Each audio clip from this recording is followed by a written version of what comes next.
National law CET entrance exam की तैयारी कर रहे हो और जीके जैसे सब्जेक्ट में कंफ्यूज्ड हो कि आखिर पढ़े क्या, तो गाइस स्टैटिक जीके में क्या क्या चीजें पढ़नी है चलिए समझ लेते हैं। जहाँ पे हिस्ट्री हमें ऑलमोस्ट पूछा जाएगा 2 to 3 मार्क्स का।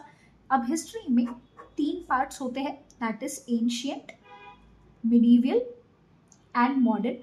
तीनों ही पार्ट्स आपको क्या करने हैं, गो थ्रू कर लेने हैं। ज्योग्राफी में आपको इंश्योर करना है कि आपको फिजिकल फीचर्स ऑफ इंडिया पता है, सेंसस को लेके चीजें पता है, इसके अलावा सॉइल हो गया, ट्रांसपोर्टेशन इन इंडिया हो गया, ये कुछ इंपॉर्टेंट टॉपिक्स हो जाएंगे। इकोनॉमिक्स में कुछ टॉपिक्स जैसे कि banking in India, taxation system in India, budget कैसे बनाया जाता है, कौन बनाता है, एट्सेट्रा, ये टॉपिक्स आपके लिए इंपॉर्टेंट हो जाएंगे। मिसलेनियस से स्पोर्ट्स टॉपिक, जहाँ पे इंटरनेशनल और नेशनल स्पोर्ट्स दोनों इंपॉर्टेंट है, जैसे Olympics, world cup, Khelo India etcetera. Award से अगेन इंटरनेशनल और नेशनल कैटेगरी होगी, नोबेल प्राइजेस, ऑस्कर्स एट्सेट्रा।